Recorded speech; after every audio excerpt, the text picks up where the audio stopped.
Welcome to the Tales of Africa podcast with your host, Richmond Setrana. We tell inspiring stories of young Africans who are doing extraordinary things. And today, we have a young Ghanaian in our studios by the name Emmanuel Esiedu, who is an actuarial science student who has now established his own fashion business, who sells clothes for pastors, bishops, doctors, lawyers, and all the big people you can think of. So he's here today to tell us a story about how he was able to make it big. So Emmanuel Esiedu, you're welcome to the Tales of Africa studio. It's an honor to have you join us. Okay, thank you so much, Brother Richmond, for having me in your studios today. God bless you so much. You are welcome. So I'm sure our viewers will want to know a little bit about who you are, your background, probably your educational, professional background. Okay, so as I said, as you said, I'm Emmanuel Esiedu, and I completed Ghanaian University with a degree in Actuarial Science, and at the moment I have started my own business in fashion, and yeah, that's what I'm doing at the moment. Yes. Okay, thank you so much for that. So Actuarial Science is a really hot field, right? It's a most sought after subject in school that people want to pursue. So for you getting the opportunity to pursue Actuarial Science at a university, why would you decide to abandon such a prestigious degree to enter into fashion? Okay, so I would say it's my passion in the fashion. That is why I have decided to hold on with my actuarial journey and then focus on the fashion. Yes, I'll say it's because of the passion I have in fashion. That's why. Okay, so someone will make the argument that then why wouldn't you rather, probably after senior high, why wouldn't you rather go into fashion straight away? So why would you want to go and spend 4 years reading actuarial science, spend all that school fees, and already put it on hold for fashion? Okay, so one thing people normally think is that when it comes to fashion, it's illiterates that do fashion, and I want to say that it is a wrong mindset that people have. Okay, so I had the chance to go to the university to study actuarial science, yes, and after that I decided that okay, after all I did, after the money I have spent, after the time I've spent in learning all those math, I am holding on with the math I have learned, the actuarial, to embark on the fashion, because I believe that is what I am called to do. That is what I want to do. Yes. Wow. So flowing up on that, how did that passion develop for fashion, and when did it start? Okay, so I'll say that in third year, second semester, whilst I was in school, I sat down and I was thinking of what to do after school, and I realized that since I came to the university, I have not learned any other thing aside the course I was doing. So I just decided to start something in fashion. Yeah, so I just decided to go for apprenticeship whilst I was in school. Yes. Oh, so okay. That was how it started. So it was something you were doing on the side. Yes, I'll say something. Yes, I was doing that. Yeah. Okay, sure.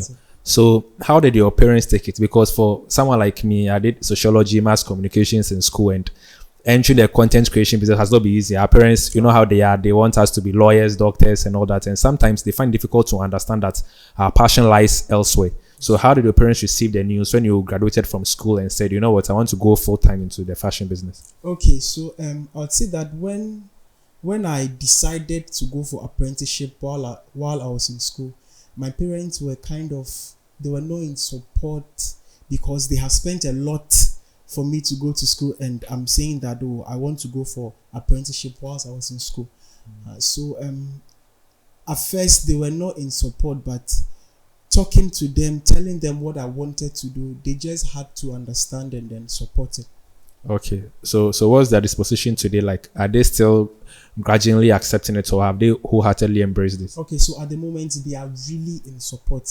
Wow. They are really helping me with all I'm doing. Yes. So would you say that's the thing with African parents, right? They may first probably fight with you, but when they see that you are successful, then they embrace you, and they may say that, oh, we always knew that you become successful and all that. That is the thing. I'll say that sometimes it's because of the fear they have. That is why they normally disagree with your passion. But as soon as they find out that you are doing well in what you have decided to do, what they do is they just go with you. They just say, okay, I want to help. So how do I help? How do I go about it? Yes. Wow, that's really interesting. So you said your parents are happy today and they are supporting you. So that goes to show that you are successful now. By the grace You of are God. successful now, yes. So I don't know, how much do you think actuarial scientists are making in Ghana, the average degree holder? Okay, so I would say that talking to one or two friends Yeah. doing the actuarial, I would not say actuarial thing in Ghana, because frankly in Ghana here actuaries are not really recognized. Okay. So most of my friends are in the bank, some are doing other things. So I would say that in Ghana they are making roughly, let's say 3,000, 2,500, 3,000 on an average. Yes. Okay. So comparing that to how much you are making as profits in your fashion business, would you say you are making much more than that, or? I would say that yes, Wow. I'm making more than that. Okay. I'm making more than that. That's what I can say. Wow. Probably, I think maybe actuarial scientists should really rethink their profession and also enter into fashion if they want to make big money. I'm telling you. Wow. Wow, that's good. So what notable people would you say you have sewn for? I know I initially mentioned some people that you've sewn for, but we want to hear it from you, from the horse's own mouth. Can you give us some notable people that you've sewn for? Okay, so I would say that I've got the chance to sew for reverends. Wow. Men of God, yes. I sew for lawyers, I sew for teachers, I sew for prominent people. Wow. Yeah, so we can see why he's making the big money. he doesn't sew for minimum. And you have people working under you. How many people do you have? Okay, so at the moment I have 4 people. Wow. You've employed 4 people. Yes, I have 4 people. Wow. And how long have you started this fashion business? How long has it been? Okay, so I started in 2019. Wow. I think so that's like 4 years. 4 years yes, ago. Latter part of Wow. 2019. So within 4 years, he has been able to employ about 4 people, and he has sewn for notable people. So that goes on to show that if you're really passionate about the things that we care about, we can actually make a living out of it, and we can become successful. So we have to come out of this stereotype of us always wanting to become doctors, lawyers, and all that, bank managers and all that. That's not all that there is to it. Or what do you have to say? It's very true. It's very true. I would say that if you really have a passion to do something, you just have to do it. Wow. Yes. So where do you see your fashion business? Emmanuel. It's called Emmanuel. Yes, Why the name Emmanuel? Okay, so when I started, there was a name that I gave it, but Okay. I'd say that with prayers and Wow. counsel, I just had to change it to Emmanuel. Okay. Emmanuel means God with us. Wow. Yes, so I just had to. Okay, so previously the name was Divine Clothing. Divine Clothing. Yes, Divine Clothing. That was what I started with. But I think in 2020 I had to change it to Emmanuel because of where I see myself going. Yes. Okay. So, but someone make the argument. This is on a lighter note anyway. But someone make the argument that you are called Emmanuel. Yes. So why would you have to go and pray and fast and then now end up naming the company after yourself, Emmanuel?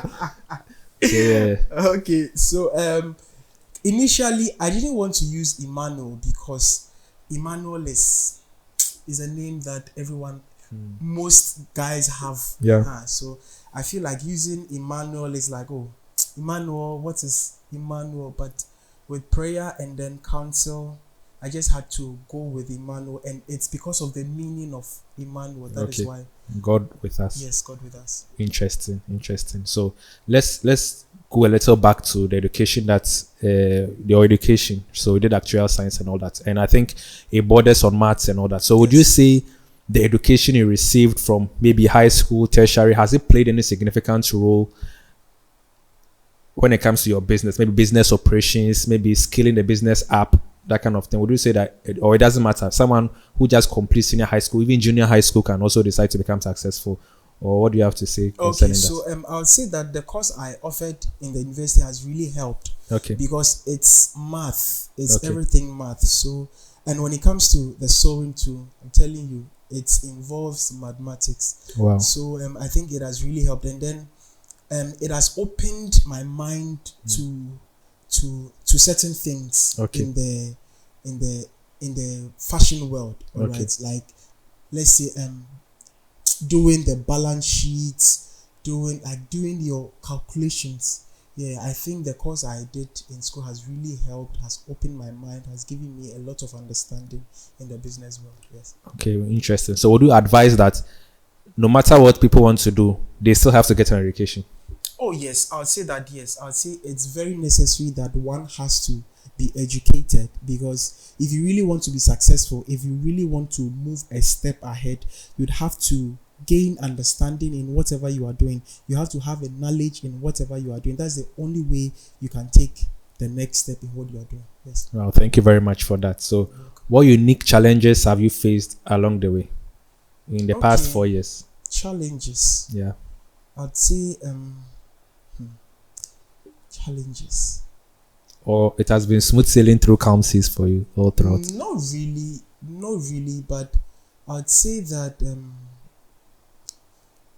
initially getting clients to pay like fast, it has really been a challenge, and I'll say that it was because I didn't put measures in place.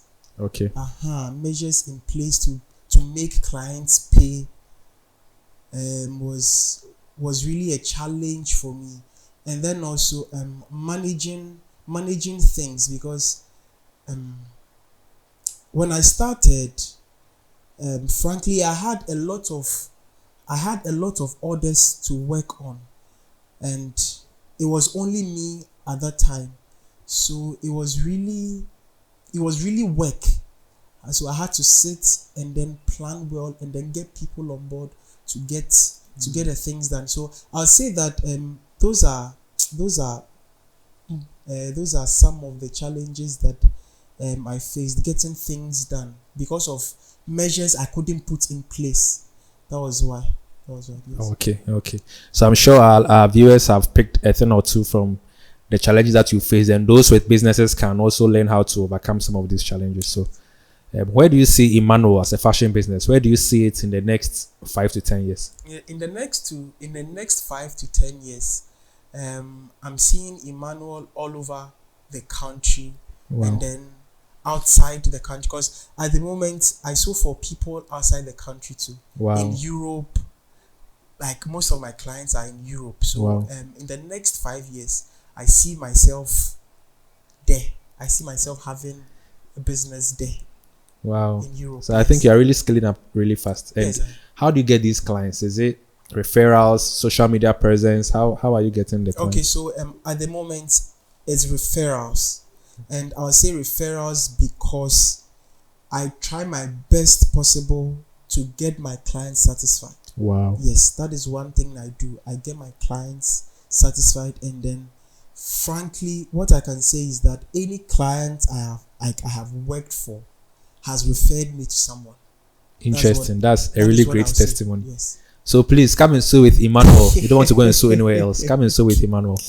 Okay. So do you have any advice for young people who want to start their own venture?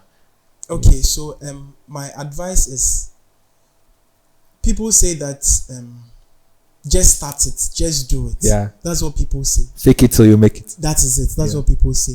And I'm telling you that if you have a desire, if you want to start something, don't listen to wrong people. Okay. If you want to do something, because let me tell you one thing. Okay. When I decided to do the sewing in school, my auntie gave me some money to write GRE to go to school. Yeah. Because that was the plan. Travel outside. After Actuarial Science, what you do is write your GRE, apply for school outside, and then go and further do your masters, and then live in the US or Canada or any other country you want to. So she gave me money to write the GRE, and I just decided to use the money to buy my first industrial machine. Wow. Yes. Bearing the consequences. Yes. Wow. When they sent me the money, I just decided to use the money. So I think I bought it 1st January 2019. Okay. It was 2019. I bought it 1st January 2019. So when I got it 1st January, I just called home and I told them that the money I'm supposed to use for GRE, I've used for a machine. And they said, if that is what you want, that is it. Go for it. Just go for it. Okay. And I said, okay. So what I would say is, if you want to do something, just decide to do it and then do it. Okay. decide to do it and then put everything in it, because I had to abandon my 4 years course in actuarial science. The maths I learned, everything, and I had I'll say that my average dropped because I was going for apprenticeship. When I close from class, I go for apprenticeship. Sometimes I miss class to go for apprenticeship and stuff. So I had to sacrifice for what I'm doing now. So that is what I would say. If you have something doing, just decide to do it. Sacrifice, put everything in it, and I believe that it will be a success by the grace of God. Thank you very much for that. My last question before we leave you.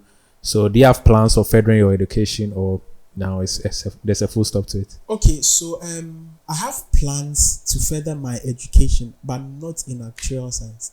Okay. Yes, if I want to further education, I'll take a course relating to fashion. Okay. Yes. Okay. Thank you so much, Emmanuel Esiodu, for joining us today. I'm sure our viewers have really learned a thing or two from everything that you shared with us, and I thank you that you've spared our viewers on to also go on and achieve and do great things. Thank you so much. And to our viewers, I want to subscribe to the Tales of Africa podcast. Please, we come here with exclusive content of young Africans doing amazing things, and you don't want to miss out on it. We'll catch you another time. Bye bye.